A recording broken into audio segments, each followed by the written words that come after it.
Well, welcome everybody. I am so pleased to welcome our fantastic range of speakers today, and we have got some delights for you today.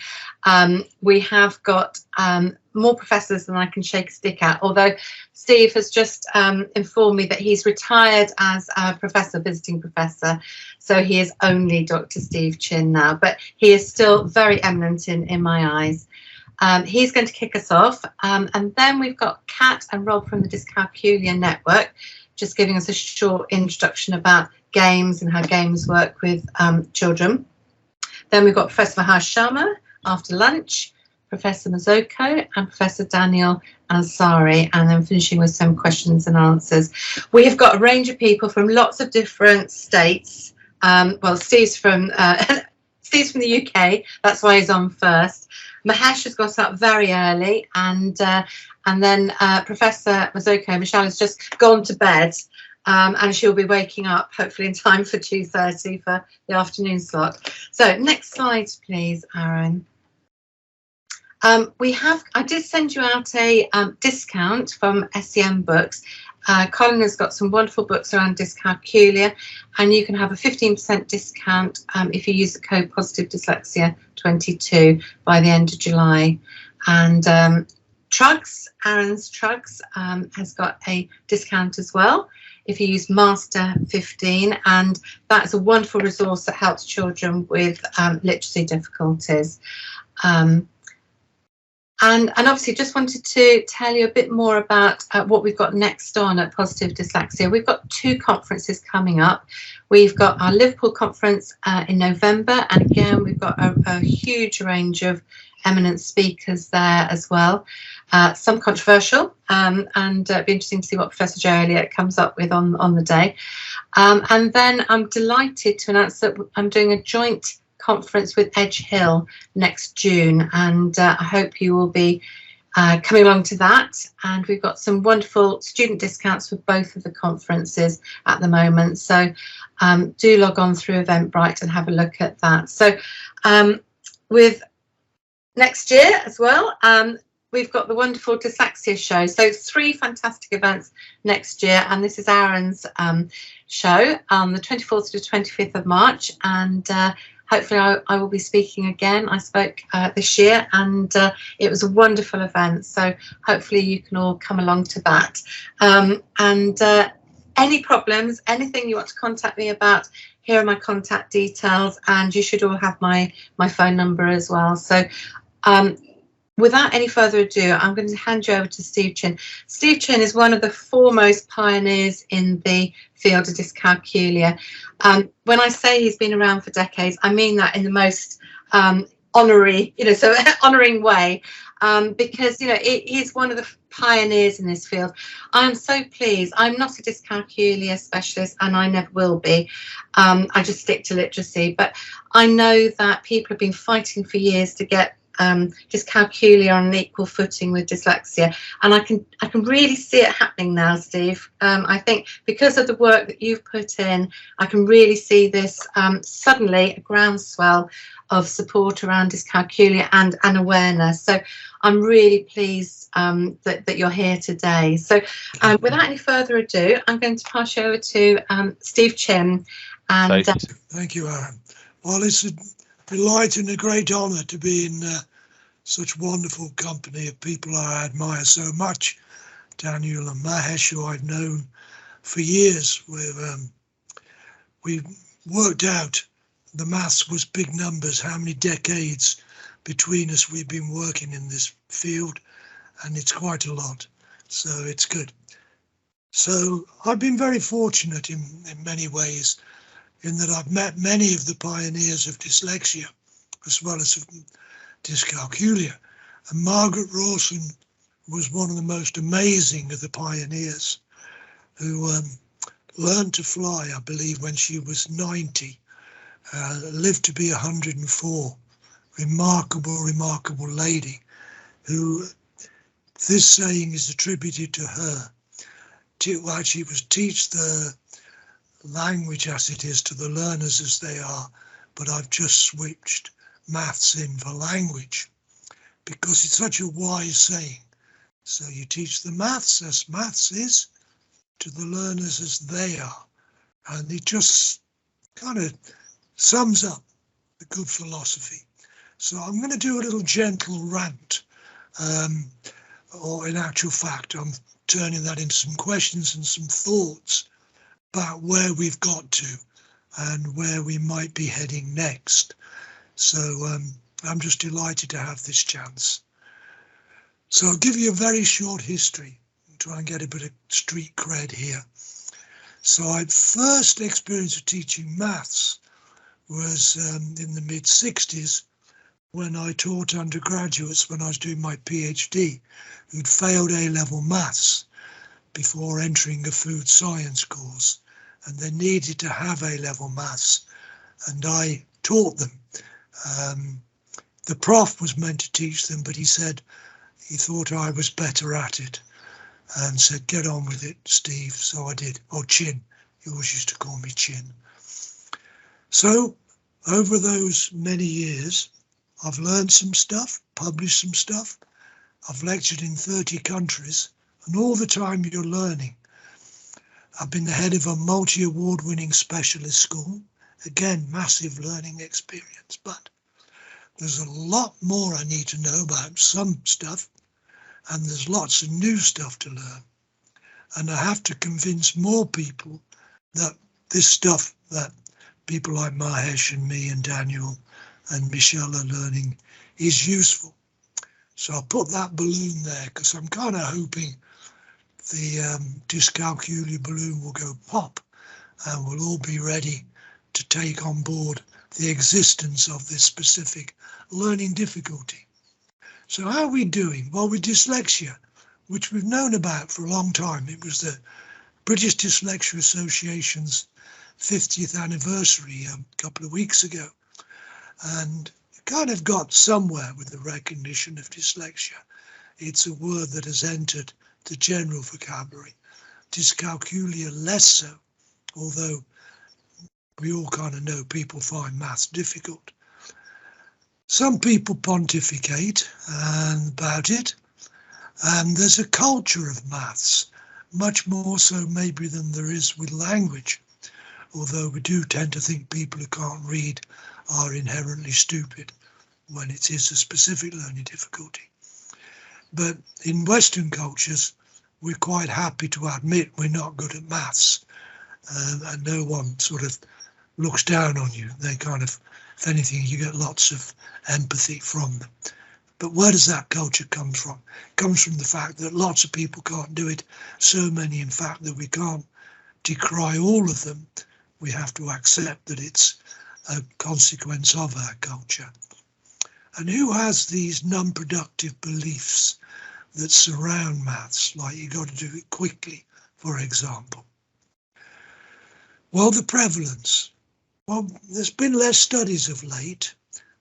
We're relying now on newcomers like King and Morsani, the amazing Dr. Morsani, who did a study in Belfast. We're looking at around about 6% of young pupils, but the consequences, because maths is so developmental, are that about 25% of our young adults, our older learners, are not good at maths. They fail the qualifying exam they need that open the doors to many careers. So at what age should we start to worry? Well, I lecture, as I've just said, to so many people, and I often ask, at what age, these are for teachers, are enough kids giving up on maths in a class for you to notice? And by far the most popular, the modal answer, is 7 years old. Well, that's pretty scary because there's a lot more maths in front of you. And we have to think of those older students who are 16 and older. I've had 9 years of not been doing well at all at maths. So being made to fail something for 9 years, it's a long time. So I want to know, what defines the fact that people give up? Is it the age? or the maths we demand, or a combination of those two? Are we asking too much maths too early? These are some of my questions. Or is it a mixture of the both? Dave Geary, another great researcher from the States, talks about the long-lasting impact of these early problems, how they'll follow students as they move up through their schools. And Connie Ho found the same with Hong Kong. So that's two very different cultures. This is not culture specific. And I mentioned Kinga's work and Gary Sharp doing some great work in New Zealand as well, particularly with the older learners. So, is dyscalculia a nice, simple little contained difficulty? Well, actually, I believe it's a continuum, part of a spectrum that goes up into maths learning difficulties. And you have to decide, when you look back down that spectrum, is there a point at which we can comfortably use the label dyscalculia? Lots of questions. So there's my attempt at explaining that along all those arrows of the continuum where maths learning difficulties become so severe, we feel they need that label of dyscalculia. And, you know, it's like going to the doctor and saying, what's wrong with me? And the doctor says, you've got Naegele's disease. And you say, is that bad? And what can you do about it? He says, I don't know, but I know you've got it. I'm not sure I can tell you what to do about it. And that's kind of where we are with dyscalculia. We might be able to identify it, but we're not quite as good as to how we address it. So what are the consequences? We move up the spectrum and we move down the spectrum. So we need to know how to take people, make those difficulties less severe, make them manageable for everyday life, and particularly in terms of the pragmatics of getting the qualification necessary to open up more careers. So I don't think there are sharp cut-offs, and there are some reasons for that. And this will have implications for assessment and diagnosis. And a lot of people don't know the difference between those two procedures. And there's also comorbidity. There's a wonderful word that I learned many, many years ago. In fact, I spelt it wrong for about the first 3 years that I used it. So there'll be a cohort of teachers out there who can't spell that, and that will be my fault. But comorbidity means the co-occurrence of difficulties. So my first school, it was about dyslexia, but I very soon found out that a lot of my dyslexic students also had severe problems with maths. So a lot of them were also dyscalculic. Some had dyspraxia, developmental coordination disorder.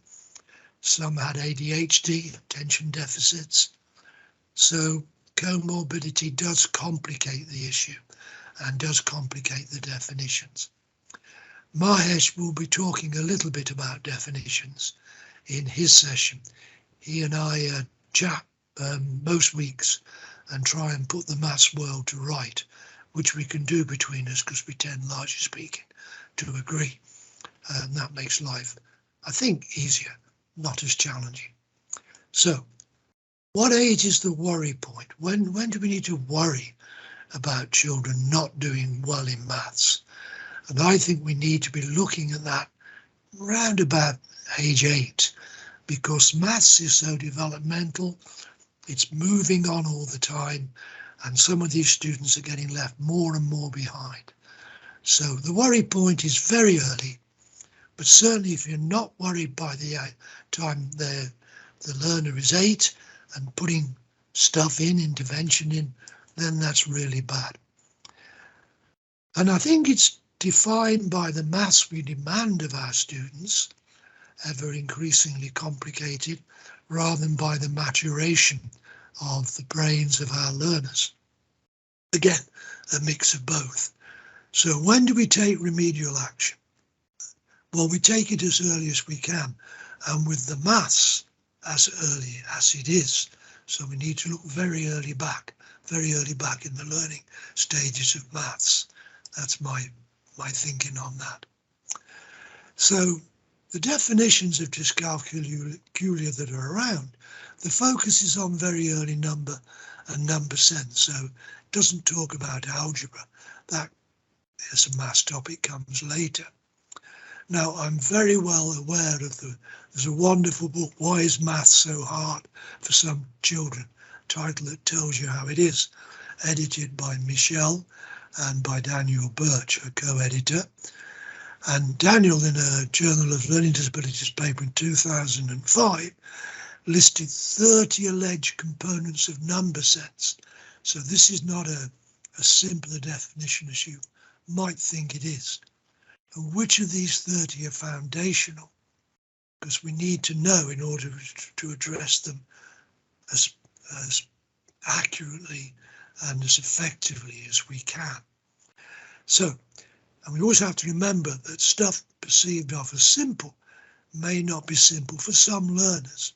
That's the heterogeneity of the students we work with. And I found that the perceptions and judgments of some mainstream experts don't always stretch very far down the normal distribution. They kind of stop just below the average, and that means they can't really deal with these significantly below average students. Maths is very, very developmental, which is good or bad depending on how we use this. Facts and concepts are linked, which means if you haven't got the fundamentals, the key concepts, you're not going to progress very well. So what else are you teaching? You've got to know where the maths is going, and also you've got to know where it's come from, so that you go back to the point where it's a significantly correct place to start the intervention. So always, where is this topic going? Where has it come from?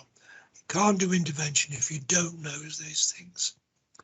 And are there definitive ways of imparting maths knowledge? People have argued about that in terms of dyslexia. Are there definitive ways of teaching reading and spelling? Spelling, of course, you will know, is a much bigger challenge than the reading. Is there a definitive learner or non-learner? And like I've just said, they're a heterogeneous sample bunch. We're very complicated, we're humans. So 3 of the factors to factor in. Consistency and inconsistency. Inconsistency doesn't help learners, doesn't help any of us in everyday life. We like people to be consistent. We like our life to be consistent. And any inconsistencies will confuse. You tend to think that maths is predictable and consistent, but it's not. You've only got to go to the team numbers where you say 13, which implies 3 followed by 10, but you write 1, 3. And if you know place value, you know the 1 is 10, the 3 is 3 ones. So inconsistency starts very early in maths. And how secure is the learner and how insecure? How much has the brain got to hunt around for what it considers to be the secure answer? And first learning. There's a lot of stuff we have known for a long, long time, but we haven't given it as much due attention as we should have done. So we've got to watch for that. So first learning, because what goes into the brain when you first learn something new is a very powerful entry to the brain, and it's very difficult to inhibit it when you try to get replace it with the correct stuff. So inhibition is a big issue. So these are 2 writers from China who very kindly contributed a chapter to my book that I edited, the International Handbook, which also had Daniel in there as well. And they say it's a constellation of abilities. So it's pulling on a lot of skills which may have different origins. And so it's not simple to diagnose. You've got to have different ways, different probes to sort out what you need to do to intervene and the different interventions. And the book, the edited book, actually did illustrate just how international maths difficulties in dyscalculia are. They're very international. You know, we in the UK sent a lot of our teachers and some students to Shanghai to learn maths, and I have observed A-level maths lessons in Hong Kong, and it is a different culture, and I'm not sure our students would necessarily adapt to that way of teaching. It's not that it's wrong, it's just different cultures. And I've mentioned how this is all complicated by comorbidity. So we still need to learn stuff. So who are the learners as they are? So what do they bring? And what don't they bring that they need to bring? And the long-term memory for mathematical facts, because that's what we ask them. And what do they bring that they don't need to bring? What gets in the way? Well, the classic answer to that is anxiety. What are their preconceptions of maths? What are their beliefs, which they will hear from their parents and sometimes even from their teachers, that not everyone can do maths, that maths doesn't matter in life? And what is the culture of maths that they experience, that you've got to be able to do it quickly is one of the things, and of course accurately. And it's very, very judgmental. You know, if I ask you what 7 plus 7 is and you say 15, I'm not likely to say pretty close there. Have another go. Do you think that 15's a bit big or a bit smaller than the real answer? And it's wrong. It's a very evaluating subject. You're right, you're wrong. And there is this fear of negative evaluations that one of my colleagues from the University of Derby days, David Sheffield, talked about a lot, and Tom Hunt, the other great anxiety researcher at Derby. What expectations surround them? I used the term when I ran a school in the States, in Baltimore, in Maryland, for about 18 months. And I talked about unanxious expectations. Got to have expectations, but they've got to be unanxious, otherwise they become counterproductive. And I'll talk about those later. That'll take me from the cognitive domain into the affective domain. And anxiety grows as cognitive success shrinks. So you can't dissociate these two things. You've got to address the whole learner. So what do we know? We've got to beware some experts, particularly got to beware politicians and policymakers, and really, really beware all or any universal solutions. You know, that wonderful saying, nothing works for everyone. And Charles Darwin, obviously pretty famous scientist, ignorance more frequently begets confidence than does knowledge. Very scary thought, that. And the role of rote. How much rote do we need in maths and in other subjects? And are there alternatives to an over-reliance on rote learning? You know, the number of parents who said to me, I taught him these facts last night, and by breakfast time he'd forgotten them. Probably actually forgotten them before he went to sleep, and that's probably why he could get to sleep. So there's a lot of stuff around that we've known for a long time. And this was a very famous book, which I first came across when I worked in Baltimore, by Sally Smith, No Easy Answers, primarily about dyslexia, but she did list 10 common behaviours in maths. So this is a long time ago. Count on fingers, common behaviours we see. That back to that sense of numbers again. Cannot commit multiplication facts to memory. Rote and practice. You think we would have realised if we can't do it by now, maybe we need to find another way of doing this. Doesn't understand place value. And there's this reluctance by a lot of teachers and educators not to use visual support or concrete materials to support learning. just to rely on the symbols, which is relying too soon. Can't remember the sequence of steps to multiply and divide. Quite complicated, not necessarily logical to the learner. Have trouble switching from one process to another. They want the security, the consistency. You've got to be able to interrelate the operations in maths. Don't know how much we teach that.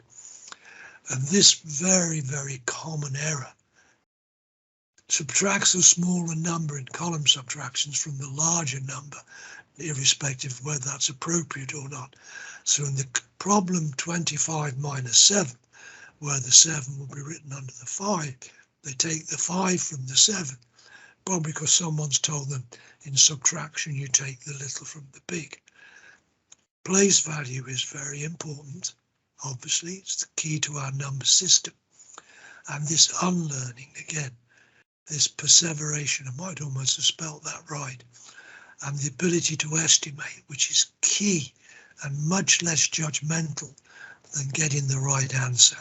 And estimation, much better for discussions and evaluations. So what do these and many other behaviours tell us? Because if these are seen across the world and seen commonly, they must tell us something. And the great Robert Ashlock, whose book Error Patterns in Computation reached 11 editions, just the most amazing of books, looked at error patterns, what they tell us, and if you do any set homework, you shouldn't just be marking it wrong or right, you should be looking at the errors, and your homework really should be diagnostic. It should be revealing errors, not to make kids get things wrong, but just to suss out what they don't get right. There's a subtle difference there. And back to the international side of things. So that was Sally Smith from the States. This is Grutetsky from Russia. His book was translated into English in Chicago, University of Chicago. And he was looking at giftedness. Sometimes you need to look at both ends of a spectrum. This is what you need to be good at maths. So back to my question, what do we need to bring to the maths? The ability to think in symbols. That has been repeated by other researchers. It's very obviously it's a matter of symbols, and you've got to know what they mean, and the order in which they're written is very significant. And being able to generalize, see patterns in objects, relations, operations, quantities. Be flexible in the way you do maths. That's very important, because that might depend on the way you do maths, particularly mental maths, might have a lot of influence on that. Your short-term memory, your working memory, which are very difficult to train. And rapid and free reconstruction of the direction of a mental process, reversing processes. So being able to count backwards, it's a very straightforward test. Clarity, simplicity, economy, make sure your solutions make sense to you. Mathematical memory, we put a huge amount of reliance on that in the UK, and we test 10-year-olds just to show them that they don't know this stuff, and we test them at speed. I was asked by one of the education department people, what's a good time lag? And we managed to settle on 6 seconds instead of 3 seconds. But even there, it's not enough. It's not the sort of thing you do in conversation. How are you today? You've got 6 seconds to tell me. For methods of problem solving and principles of approach. So what then Grutetsky said, these are all interrelated and they influence each other, and they form this single syndrome of mathematical giftedness. So it's not learning something in isolation, it's learning the pattern of learning to be good at maths. So we have to look back at some of this stuff that's been known for a long time and ask ourselves why we haven't made use of it. So what are the learner skills? Well, here are some of the learner skills that they need. What do they need to bring? Well, they need to know the vocabulary of maths, the words that are used for the different ways we say add. They need to have a good working memory, the memory you use for working stuff out when you're doing mental arithmetic, for example. Short-term memory, to remember the question, holding the question in your memory for a little while. Short-term memory, good description, it doesn't store. It's no good saying concentrate. Once it's forgotten, it's forgotten. And no amount of concentrating will bring it back. So how you present information is very, very important in terms of communication. Speed of processing, how necessary is that we need to have our answers quickly in time limits. Long-term maths memory. You probably know about multiple intelligences. I think there are multiple long-term memories. You know, some people may be good at spelling, have a good long-term memory for spelling, but not for their times table facts, or vice versa, of course. Sequencing forwards and backwards, being able to reverse sequences, which relies a bit on working memory, but very, very important. Tells a lot about what children really understand. The ability to generalize and see patterns, which will reduce the load on long-term memory. So we've got to show relationships. It's all part of maths. Anxiety and fear and risk avoidance. Risk avoidance, big deal. Just avoiding stuff that you know you're going to get wrong. So no involvement in the task. So all those are what the student, the learner brings or doesn't bring. And you certainly need to know the memories. If you've got students with poor short-term memories, don't overload them. Give them a buddy or something that will help them. I was in Singapore visiting the Dyslexia Association there and meeting one of the parents I knew out there. And she said, "Bad news, Steve. My son's buddy has just resigned." You know, you've got to not, the buddy mustn't see it as a burden. It's kind of an honour, really. So there's all those different things that you need to know. And they're all interlinked. And workers like Mark Ashcroft in the State have found that your anxiety will reduce your working memory capacity. And you'll probably find that yourself. If you're anxious, you're less likely to remember things. And sequencing, of course, makes demands on long-term memory. So all these are interconnected. Life is not simple in the education world of mathematics. There are all these different interactions. It's complicated. All teaching is complicated. I like to think maths is particularly complicated, but there are some solutions out there. We understand a little bit more about it than we do about, say, geography learning or history learning. And all of those things will lie on a normal distribution. So it's a curve. The normal distribution underlies a lot of stuff in learning.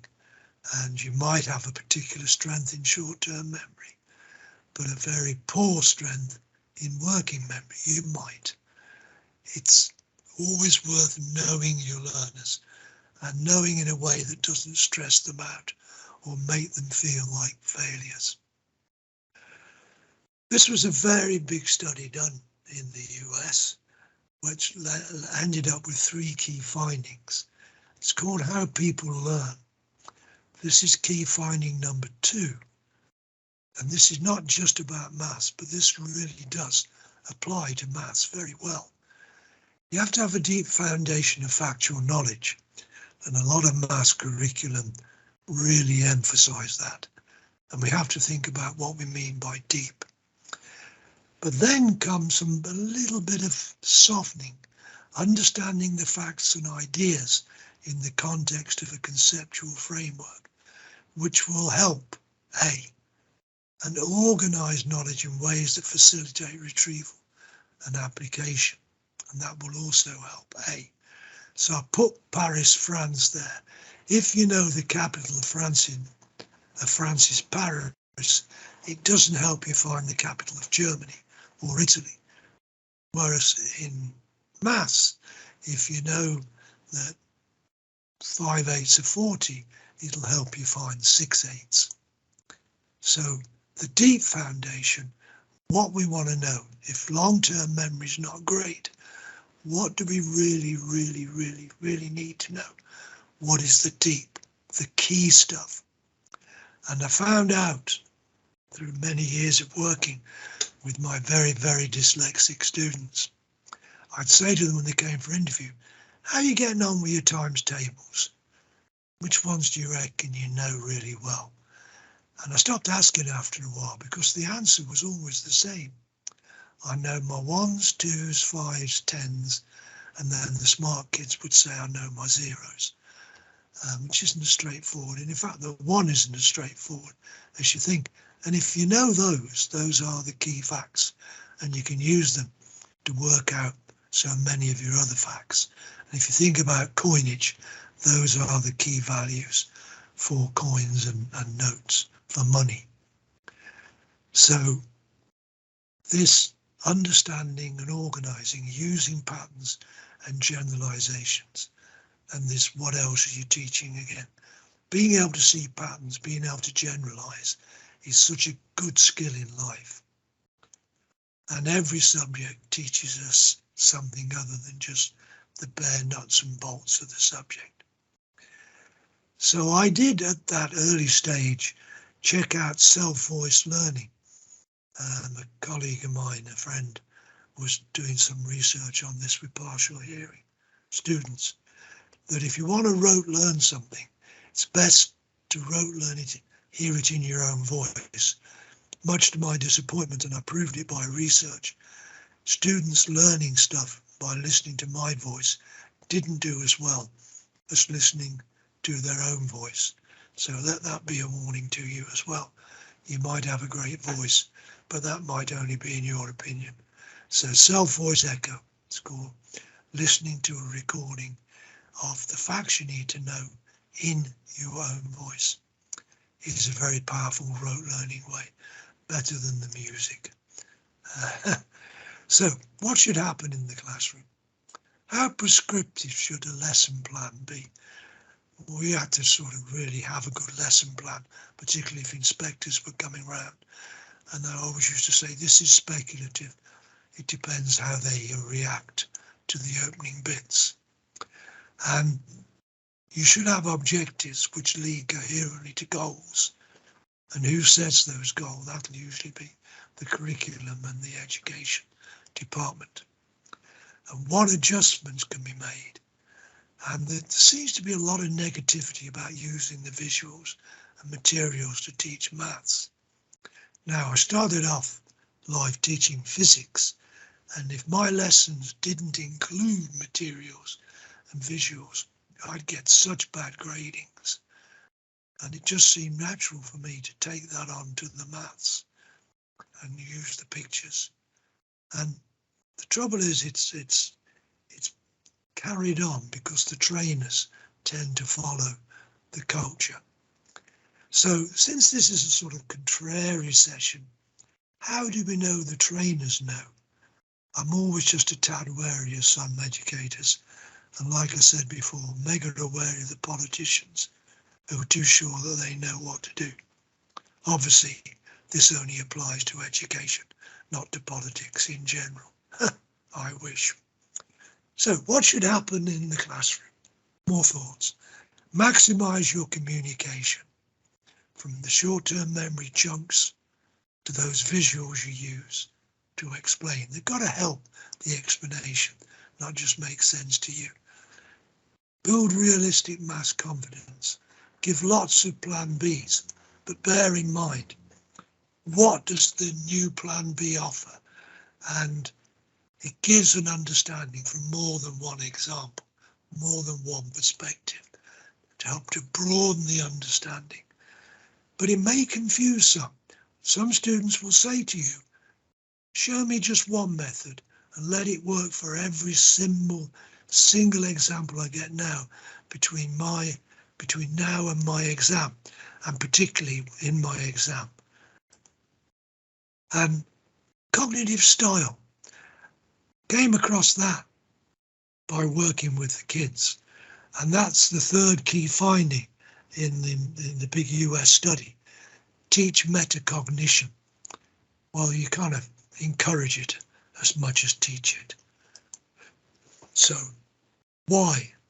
How? Why are you doing that? Can you tell me why you did that in a very non-threatening way? Can you show me how you did that? And there's got to be an open ethos for your students to share with you and discuss with you, because it's a very cheap way of doing a diagnosis. But they've got to have trust in you that you will treat what they share with you with respect. And this developmental maths, when did you last use this method? When do you think you might use it again? And so subitizing, one of the key defining issues in maths, perceptual subitizing, just looking at a small cluster up to 5 items and knowing it's 5. And then for bigger items, conceptual subitizing, well, you can see if it's 7, that it's 5 and 2. And that's where children can use their partitioning skills, which I think Mahesh will talk about as well, where they can identify large amounts through seeing smaller amounts within the bigger numbers. And this decomposing and recomposing numbers is such a big deal. I'm not sure how much we teach it. So busy teaching the number bonds for 10 and number facts. We need to teach how these things work. So you might know by now, you might have guessed that I want visual not to be clutter. And some kids are confused by clutter. So it's got to be very simple stuff that actually does the job. And you'll learn that by experience. Other people's experience, but largely by your own. So Bruner's work of this developing through to the symbolic, the abstract, by taking them along to see your route. And never make assumptions. The guy I work with in the States, very dyslexic, but brilliant at maths, would never see a 2-dimensional drawing of a cube as being 3-dimensional. That didn't work for him. That didn't go in his brain as a cube. It just was lines on a page and a 2-dimensional mess of lines. So always check. And again, that nothing works for everyone. So what do you see? What do the visual images do to help understanding? And what are their characteristics for that concept? And so images and symbols, always use them together. So the students link the symbols to the images. So otherwise they may not help the learner. Got to see them together. So I want to show you fairly quickly a range of images, a range of materials that I find most useful. And not everything works for every bit of maths. So we want to get them off finger counting. That's one thing. It's such a human nature thing to finger count. Get them to seeing patterns they remember, so they instantly see that as 5 and 5, and then they instantly know that makes 10. Key facts. So 2 times 5 is 10.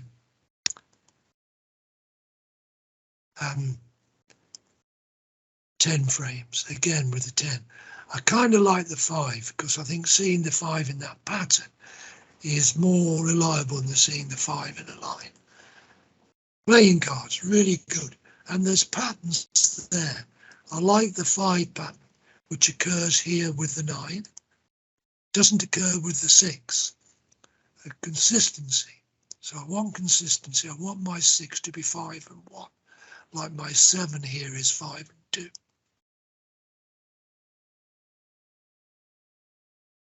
Two-sided counters, which you can use in conjunction with the 10 frame, to show how 10 breaks down into two numbers and use two different colours. And I like folding paper or dividing, cutting paper for fractions.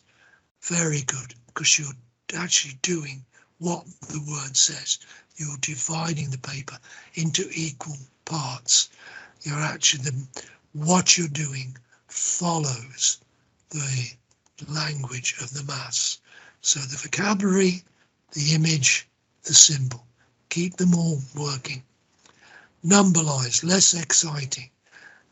I like bead strings for the commutative property because the 10 is conserved. The beads can't get on or off.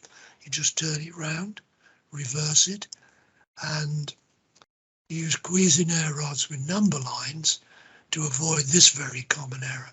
0.8 plus 0.2 is 0.10.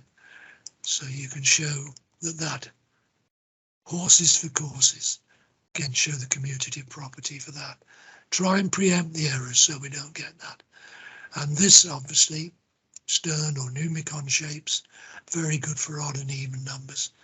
And very good, like if you put this one, the 5, on top of this one here, 8, you could show that as a fraction, 5 over 8, and then you could double it up and put it 10 over 16. Is it still the same proportion?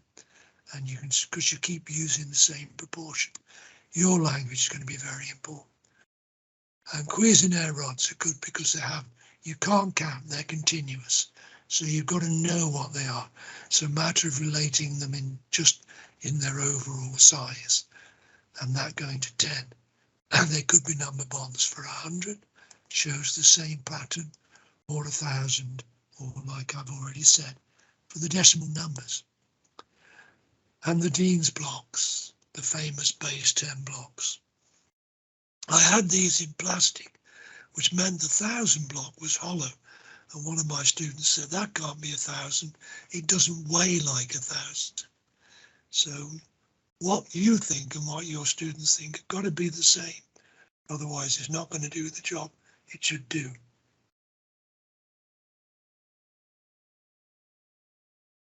Right, moving on. I've got to watch my time. So there we have the image, the word, and the symbols. Some older learners might find the colours a bit patronising, the same with Dean's blocks, but you can get them in greys. So check, ask your learners, are they doing these materials what you think they're doing? What do you see? What do you think about this? Mix up the four quantities there and see if they can match them automatically to the shapes or the images. Coinage and money. I always found it very worrying in the States that the dime was smaller than the nickel, although it was worth twice as much. And I spent a long time on my first visit to Australia trying to feed a slot machine because the $2 coin was smaller than the $1 coin. It just wasn't logical for me. So not everything, even if it's familiar, will do the job because it will confuse. Inconsistencies, always to worry about. Quite like the American quarter, because you don't see that in many other currencies. Australia dropped its 1 cent and 2 cent coins, which I thought was very bad for maths teachers. And at the other extreme, because our politicians are always talking about billions and trillions, that was the exchange rate for 40 US cents back in 2015. So, and who uses cash anymore? Very few. And there are consequences for maths because people aren't seeing or thinking in numbers. They're just touching cards, touching machines to pay. And that's not good. So we lose out on sometimes on these things. These look like they're a visual, but in fact, it's Bruner's last stage. It's really just about the symbols. Which of those little number combinations make the big number in the middle? Quite like that. It's a bit irrational in a way, but it does get over the idea. just using symbols, that as one number gets smaller, the other one gets bigger, and you're still getting 10. And just writing the numbers 1 to 9 and 9 to 1 under them as a way of remembering number bonds for 10 for an exam, a little exam strategy. And that's often quite useful, using the extra time you get in the exam. And just to show you very quickly again how maths develops. So area is just a great thing, showing how we break down 22 times 13 into 4 different sub areas. So we do this partitioning and get the one area, which is too hard to do in one go, by breaking it down into different areas and showing what the different components are, and kind of getting an estimation of what each partial product is, so that you avoid those place value issues, and getting an estimate. The big blue area is your estimate. You know it's bigger than 200, quite a bit bigger, probably getting closer to 300. So encouraging estimation, and then taking it into algebra. If you can't do that with numbers, you're not going to be able to do it very easily with algebra, to show the 4 partial products there. And first learning, so very good. So it's been around a long time. 1925, Buswell and Judd, paper written in Chicago, and the Einstein-Lung effect, a predisposition to solve a given problem in a specific manner, even though a more appropriate method of solving the problem exists, just because it's a dominant entry to the brain. And key finding number 1 from that big USA study in the USA, again says that kids will learn a method, and even though you might put it right, they will incline back to the original learning example. And that should feature in curriculum design, especially for older learners, because they're going to have a lot of that early learning to inhibit, and that's going to be very much a part. So Ofsted, the big government overview body for education in the UK, and they're quite right. You're going to get a positive attitude if they're successful, especially if they know their success. They get good feedback. You've got to watch the feedback, doesn't put more pressure. And then got to watch making, instead of using success, using fun, because fun isn't always available. So it's nice if you can get it, but we want success. We want, not make it patronizing success, meaningful success. And like everything, it's more complicated than that. Common failures and errors. Do you know how to spot those error patterns, and which ones have developmental consequences? So there's a checklist for common behaviors, common errors, on my Steve Chinn website, stevechin.co.uk. And Steve Chinn's such an unusual name, it tends to come up quite quickly. And setting homework and homework tasks, classroom tasks, that are basically diagnostic. Can you recognise the barriers? Again, that's part of your diagnosis, because if you want to give your learners low scores and therefore low motivation and probably withdrawal, one of the most likely consequences of getting too much wrong. So metacognition, that I'm going to have to finish in a moment or two. So I was lecturing face to face, and my techie person was listening to some of the things. I said I used to work out 6 times 4 by using 3 times 8, because I knew it was the same answer. And I said, did your teacher ever ask you how you did that? No. So like you learn by asking your students. And like I say, you've got to have the right relationship. So what's your opinion and experience of these things? So consequences. Okay, metacognition. Some teachers just teach step by step by step by step, procedure, procedure, procedure. And that requires good long-term memory, sequential memory. And we, my American colleagues and I, created a test of cognitive style in maths back in the mid-80s. And we used it in the Netherlands, in England, and on the island of Ireland. And we found that, to our surprise, that inchworm style dominated in Ireland.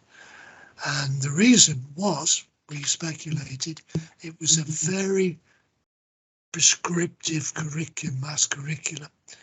The Netherlands curriculum was much more, what do you think? Much more grasshopper, much less prescriptive. So the way you teach can influence the way your children think. And just John Holt, again in the mid-60s, How Children Learn, How Children Fail. Everything you learn about teaching, you learn from the bad students. And certainly, it sums my career. Learn from the outliers. That's where you're going to find stuff. And he says, don't give them stuff they get wrong, because all it does is breaks down their confidence, builds up their anxiety, and get more mistakes and therefore more inhibition for you to deal with later on.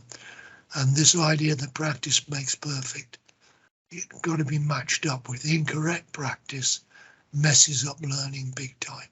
Get the first learning right. So all those people have known about that, and it keeps getting rediscovered. Should be in our ways. So this is from this big research.